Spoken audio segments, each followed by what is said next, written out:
Bem-vindos à nossa conversa de hoje. Vamos navegar um pouco pelo universo complexo do Fernando Pessoa. Um nome gigante da literatura, né? Mas ainda assim uma figura cheia de mistérios. Exato. Nosso guia aqui são os trechos de uma biografia bem detalhada, a do Richard Zenit, que ajuda a gente a olhar um pouco além das lendas, muitas criadas por ele mesmo, né? Com certeza. A ideia é tentar entender o homem por trás das máscaras, sabe? Suas contradições que são fascinantes e a imensidão da criação dele. Mas olha, só com base no material que a gente tem aqui. Isso é fundamental. Para começar, pensem nisso. Um poeta que não era só um, mas dezenas. Vamos tentar desembrulhar essa ideia. É uma figura que, assim, desafia qualquer simplificação. E justamente por essa complexidade toda e essa tendência dele de se automitificar, olhar para as fontes com olho crítico é essencial. Entendido. Nossa conversa hoje vai se ater ao que esses trechos, esses documentos nos mostram mesmo, tentando montar o quebra-cabeça a partir das pistas que a gente tem, separando o que parece ser fato do que pode ser construção, né? Perfeito. Esse compromisso com as fontes é vital. Então vamos lá, aterrando nossa análise nessas evidências. Por onde a gente começa a história do Pessoa? A infância, a formação dele? Olha, ele nasce em Lisboa, 1888. O ambiente familiar já tinha, sim, um pé na cultura. O pai era funcionário público, mas olha só, escrevia sobre música, teatro, para o Diário de Notícias. Ah, que interessante. E a mãe, que era considerada culta para a época, né? Açoriana de origem, tocava piano, falava francês, inglês. O próprio Pessoa, mais tarde, ele menciona uma possível ancestralidade judaica na família, dos chamados novos cristãos.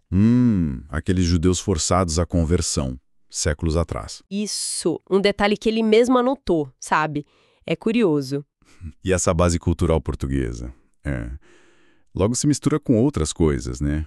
A morte do pai. Ele era muito novo. 5 anos, só. Nossa!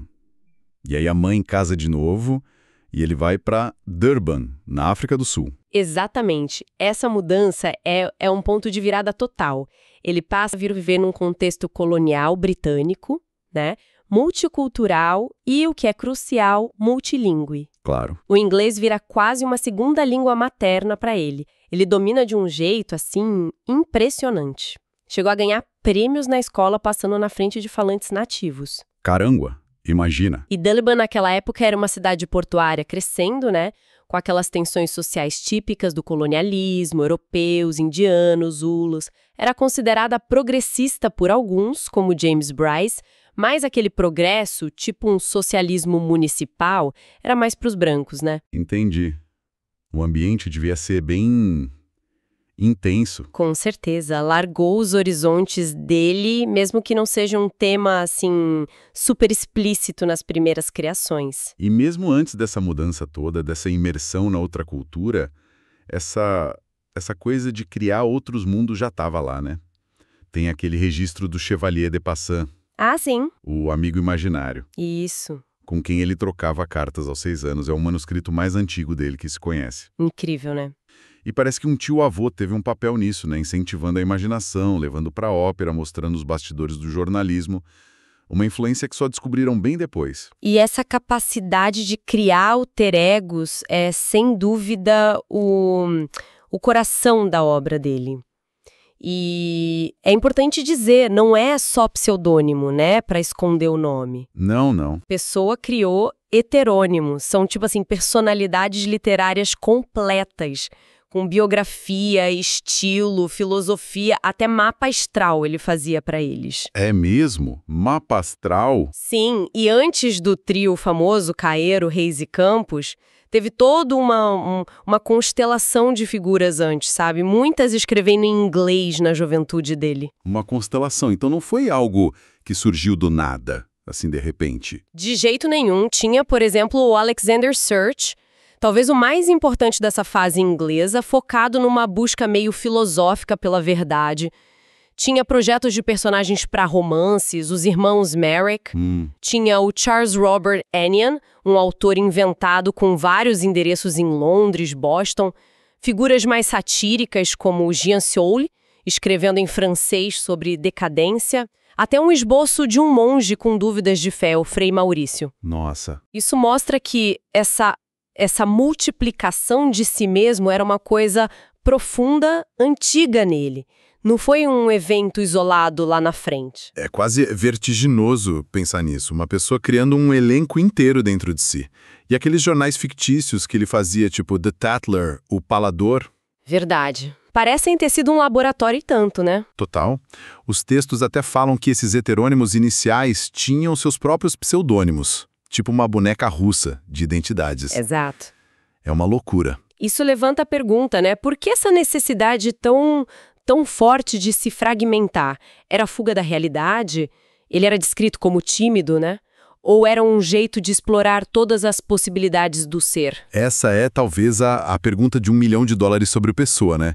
O material que a gente tem sugere que essa multiplicação era um jeito de autorrealização, de viver vidas que ele não podia viver como Fernando Pessoa ele mesmo, sabe? Faz sentido. O Richard Zenith, o biógrafo, ele conecta isso com o filósofo Kierkegaard, que também usou várias vozes, mas tem diferenças importantes, né? O Pessoa não partia de uma base religiosa como Kierkegaard e ele não viu o sofrimento como virtude necessária, mas sim como experiência para ser explorada. Entendi a diferença. Tem uma anotação achada na famosa Arca do Pessoa, uma citação de São Paulo.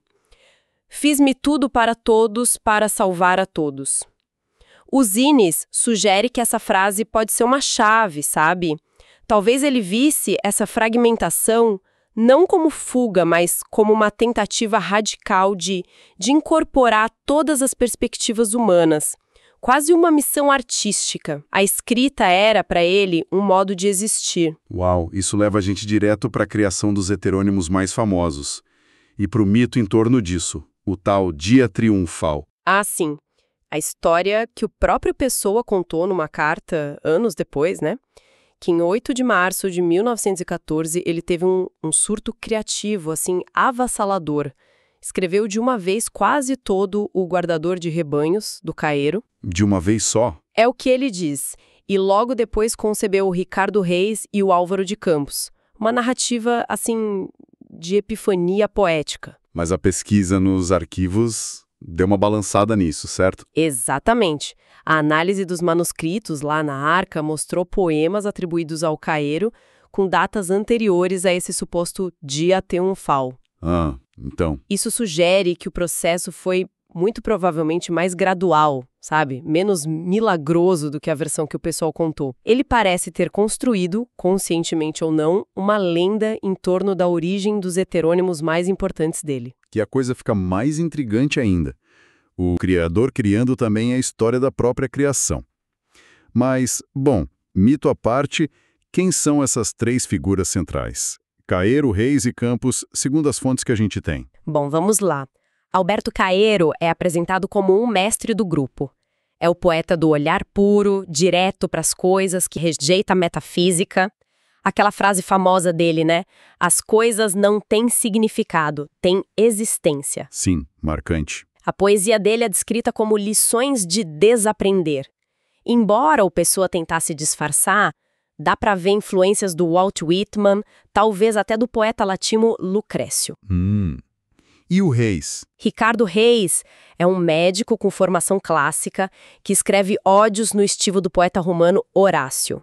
É um pagão convicto que prega a aceitação lúcida do destino. Na biografia inventada pelo Pessoa, o Reis teria ido para o Brasil exilado por ser monarquista. Entendi. Classicista, pagão. E o Campos? O mais diferente, talvez. Álvaro de Campos, o engenheiro naval educado na Escócia. Ele representa o lado moderno, futurista, sensacionista. Quer dizer, aquele que busca sentir tudo de todas as maneiras. Intenso. Muito. A poesia dele é expansiva, barulhenta, cheia da angústia e da euforia da vida moderna. É o autor da Ode Triunfal, da Saudação ao Walt Whitman. O Campos também explora a bissexualidade nos versos, numa busca sem fim por sensações. Pessoa definiu ele como um Walt Whitman com um poeta grego dentro. Que definição! E como essas três... Três personalidades interagem. Não é só uma coleção de estilos, né? Tem uma dinâmica aí, um sistema. Sim, é um verdadeiro drama ingente, como o próprio Pessoa chamou. Caeiro é o mestre, né? A sabedoria dele está em recusar o pensamento abstrato. Reis e Campos são os discípulos que reagem a esse mestre de formas opostas. Como assim? O Reis busca serenidade clássica, a forma contida, aceitar o destino. Já o Campos busca a intensidade total, a sensação sem limites, a vertigem da modernidade. Eles discutem entre si, nos textos, comentam a obra um do outro, tudo orquestrado pelo Pessoa, claro. Uma arquitetura mental impressionante. Essa estrutura permitiu ao Pessoa explorar filosofias e estéticas totalmente contraditórias dentro do mesmo projeto literário, coisa que seria difícil fazer com um nome só, né? Totalmente. Mas isso faz a gente perguntar sobre o arquiteto por trás disso tudo. O Fernando Pessoa, o homem. O que as fontes dizem sobre ele tirando as máscaras literárias? Aí a gente tem um contraste marcante. A obra é gigante, vulcânica, né? O homem, segundo quem conheceu ele, era discreto, fanaticamente privado, como diz o Zenit, uma polidez extrema, sempre vestido impecavelmente. Essa reserva toda tornou o trabalho dos biógrafos um desafio, né? Tem poucas entrevistas que revelam algo íntimo, boa parte das cartas com o amigo Mário de Sá Carneiro se perdeu, os diários que ele tentou escrever ele abandonou logo. Então a fonte principal para entender o homem acaba sendo a Arca de novo. O espólio. De novo ela. A Arca é a chave. E não tinha só literatura lá, né? Pelo que eu entendi. Tinha outros interesses dele ali. Sim. E isso revela outras facetas bem interessantes. Pessoa tinha um interesse profundo, duradouro, por astrologia. Ele buscava, sem parar, a hora exata do nascimento dele. Sério? Por quê? Acreditava que era crucial para o mapa astral, para o destino dele. E, além disso, ele mergulhou fundo no ocultismo. Estudou teosofia, rosacrucianismo, maçonaria. Nossa, bem diferente do catolicismo da educação dele. Pois é. Ele rejeitou o catolicismo formal, mas manteve uma busca espiritual intensa por essas vias mais esotéricas, sabe? E essa busca aparece em muitos textos dele, não só nos que falam diretamente de ocultismo. Isso adiciona mais uma camada de complexidade, é muita coisa junta. Temos o poeta da razão lúcida, tipo Reis, o poeta antimetafísico, como Caeiro, e ao mesmo tempo o homem-pessoa metido com astrologia, esoterismo. Como ele conciliava essas tensões todas? As fontes dão alguma pista? Olha, as fontes mostram mais a coexistência dessas coisas do que uma conciliação clara, sabe? Ele parecia capaz de habitar diferentes modos de pensar ao mesmo tempo. É impressionante. É a mesma figura que, em 1934, aceita um prêmio meio nacionalista do governo Salazar pelo livro Mensagem, e no ano seguinte publica um artigo super forte contra uma lei desse mesmo governo que queria proibir sociedades secretas, tipo a maçonaria. Essas contradições são parte essencial de quem ele era, não dá pra separar. Falando em contradições, a vida pessoal dele também parece ter tido isso, né? A relação com a Ofélia Queiroz, por exemplo. Sim, foi o único relacionamento amoroso que a gente conhece dele. Tiveram um namoro na juventude, romperam, aí retomaram contato anos depois. As cartas mostram ternura, mas também muita hesitação da parte do Pessoa. Hesitação em que sentido? Ele parecia incapaz de se comprometer com um casamento, uma vida a dois mais convencional. As razões que apontam são várias. A estabilidade financeira dele, que era crônica, a dedicação total à obra, que ele via como a missão dele, e talvez questões psicológicas mais profundas com intimidade, né? Entendo. E a instabilidade financeira, ele tentou outras coisas além da literatura, caminhos mais práticos? E tentou. Os trechos falam de algumas iniciativas. Uma editorazinha, a Ibis, que não durou, uma agência de publicidade, Olícipo, até umas ideias de invenções, representação comercial. E aí? Parece que teve um padrão de insucesso nessas áreas, sabe? Sugere que o gênio dele era de outra ordem mesmo. Para se sustentar, Ele trabalhou a vida quase toda como correspondente comercial autônomo. Fazia cartas em inglês, francês, para empresas. Ah, tá. Um trabalho que dava alguma flexibilidade, imagino, mas pouca segurança. Exatamente. Considerando essa vida discreta e instável financeiramente, como é que essa obra gigantesca que a gente conhece hoje chegou até nós? Ele conseguiu publicar muito em vida? Surpreendentemente pouco, em formato de livro. Em português, só uma mensagem, já em 1934, quase no fim da vida. No começo da carreira, ele publicou uns livretos de poemas em inglês, mas a recepção lá na Inglaterra foi bem limitada. Então a maior parte circulou como? Em revistas literárias importantes da época. A Orfeu, que causou o maior escândalo e durou pouco, a Atena, a Presença, mas, assim, a vasta maioria do que a gente lê hoje ficou inédita, guardada lá, na famosa Arca. Então a dimensão real do universo literário dele só explodiu depois que ele morreu, em 1935. Com a descoberta da Arca. Exatamente isso. A abertura da Arca foi um evento, assim, sem precedentes na literatura. Revelou não só milhares de páginas inéditas, mas a complexidade toda, a vastidão do projeto dos heterônimos, os textos filosóficos, os ensaios, traduções, os escritos sobre o cultismo. Foi como descobrir um continente literário inteiro de uma vez só. Uau! Pessoa se via como um fingidor, né? Alguém para quem fingir no sentido de criar, de imaginar, era o jeito mais autêntico de viver. A vida escrita, para ele, parecia ter mais densidade, mais realidade do que a vida do dia a dia. Os heterônimos não eram só personagens, eram existências paralelas. É fascinante. Essa nossa conversa aqui, guiada pelos textos do Zenit, acho que aproxima a gente de entender as várias peças, né? A infância entre culturas, a explosão criativa dos heterônimos, o homem reservado por trás das máscaras expansivas, a busca espiritual peculiar, o legado imenso descoberto depois. Mas o enigma, a pessoa, parece que resiste a uma solução final, né? Ah, sem dúvida. A gente compreende melhor os mecanismos, as influências, as contradições, mas a totalidade da figura continua a nos desafiar, a nos fascinar. Talvez não exista um pessoa secreto por trás de tudo, sabe? Talvez ele seja a soma dessas múltiplas vozes, desses textos todos. É uma boa perspectiva. E isso deixa a gente com uma reflexão interessante, né? Para alguém que se multiplicou em tantas vidas pela escrita, onde é que a gente traça a linha entre identidade pessoal e criação artística?